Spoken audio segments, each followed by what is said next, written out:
IAS का written exam जितना मुश्किल होता है, उससे कई ज़्यादा मुश्किल होता है आईएएस का इंटरव्यू।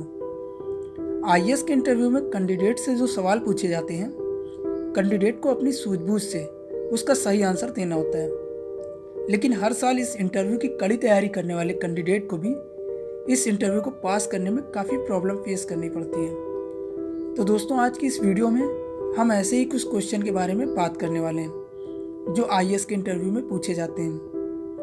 आईएएस के इंटरव्यू में जो भी क्वेश्चन पूछे जाते हैं, उसका मकसद सिर्फ और सिर्फ कैंडिडेट के कॉमन सेंस और माइंड की गहराई को जांचना होता है कि एक कैंडिडेट कितना डीपली जाकर सोच सकता है। इसके अलावा एजुकेशन से आईएएस के इंटरव्यू का कोई खास लेना देना नहीं होता है। तो चलिए शुरू करते हैं आज की इस वीडियो को।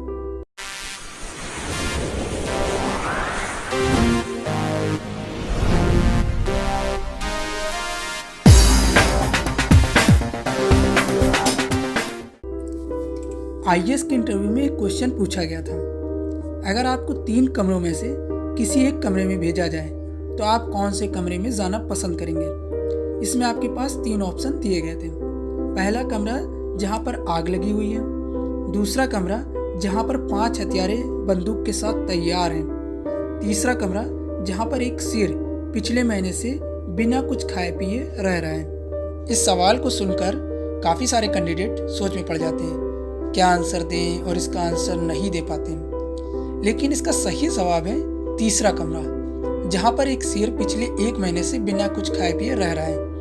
अब आपके मन में क्वेश्चन आएगा कि तीसरा कमरा ही क्यों। यहाँ पर मैं आपको बता देता हूँ कि तीसरा कमरा सबसे ज़्यादा सिक्योर है, क्योंकि शेर बिना कुछ खाए पिए 2 हफ्ते से ज़्यादा जिंदा नहीं रह सकता है।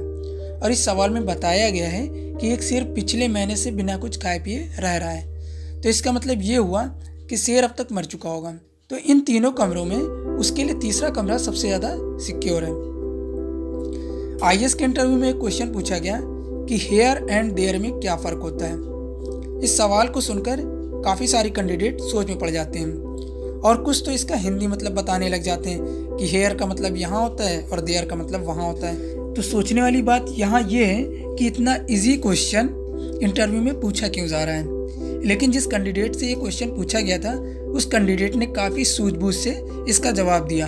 उसने कहा हेयर एंड देयर में सिर्फ टी का फ़र्क होता है। यहाँ पर आप ये देखिए कि यहाँ पर पूछा गया है कि हेयर एंड देयर में क्या फ़र्क होता है। ये नहीं पूछा गया कि हेयर और देयर का क्या मीनिंग होता है या इसके मीनिंग में क्या फ़र्क होता है, बल्कि पूछा गया है हेयर एंड देयर में क्या फ़र्क होता है, और हेयर एंड देयर में सिर्फ टी का फ़र्क होता है। आईएएस के इंटरव्यू में एक क्वेश्चन पूछा गया कि अगर जेट के 8 लड़के हैं और उनकी एक बहन है तो जेट के कुल कितने बच्चे हैं। इस क्वेश्चन को सुनकर काफ़ी सारे कैंडिडेट परेशान हो जाते हैं और सोच में पड़ जाते हैं और जल्दबाजी में इसका गलत आंसर दे देते हैं। लेकिन अगर आप क्वेश्चन को सही से सुनेंगे तो इसका जवाब क्वेश्चन में ही आपको मिल जाएगा। इसका जवाब है जेट के कुल 9 बच्चे हैं, क्योंकि 8 लड़के हैं और उनकी एक बहन है, यानी कि टोटल मिलाकर 9 बच्चे हुए। एक क्वेश्चन पूछा गया कि एक बच्चा पाकिस्तान के लाहौर ज़िले में पैदा हुआ, लेकिन फिर भी वो पाकिस्तानी नहीं है, ऐसा क्यों है। इस क्वेश्चन को सुनकर काफ़ी सारे लोग परेशान हो जाते हैं और इसका आंसर नहीं दे पाते हैं।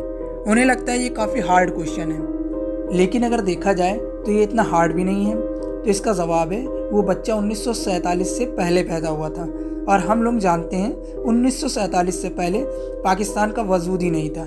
जब वो बच्चा लाहौर में पैदा हुआ तो वो पाकिस्तानी नहीं बल्कि हिंदुस्तानी हुआ। एक क्वेश्चन पूछा गया इंग्लिश का वो कौन सा शब्द है जो हमेशा रॉन्ग ही पढ़ा जाता है।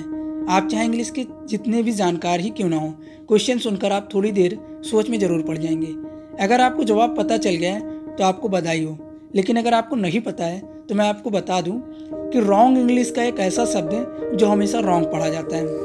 एक क्वेश्चन पूछा गया कि वो कौन सी चीज़ है जो हम खाने के लिए खरीदते हैं लेकिन खाते नहीं हैं।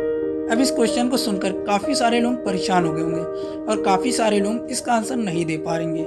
लेकिन इसका सही आंसर है प्लेट, क्योंकि जब हम प्लेट को खरीदते हैं तो खाने के लिए, लेकिन इसको खाते नहीं हैं। तो दोस्तों, ये कुछ क्वेश्चन और आंसर थे जो आईएएस के इंटरव्यू में पूछे जाते हैं। क्वेश्चन इतने मुश्किल भी नहीं होते हैं, लेकिन ज़रूरत है आपको इनको सही से समझने की और ज़्यादा डीप ना जाने की, क्योंकि जब भी कोई क्वेश्चन पूछा जाता है तो ज़रूरी नहीं है उसके लिए आपको डीपली जाना पड़े, बल्कि आप उसको नॉर्मली भी सोच सकते हैं। तो दोस्तों, इन क्वेश्चन में से कितने के आंसर आपको पहले से पता दें? अगर इनमें से जो क्वेश्चन के आंसर आपको पहले से पता दें तो कमेंट बॉक्स में कमेंट करके ज़रूर बताएं। वीडियो अच्छी लगी हो तो लाइक करें, अपने फ्रेंड के साथ शेयर करें। अगर आपके मन में कोई क्वेश्चन हो तो आप नीचे कमेंट करके पूछ सकते हैं। मिलते हैं नए और इंटरेस्टिंग वीडियो के साथ, तब तक के लिए जय हिंद, जय भारत।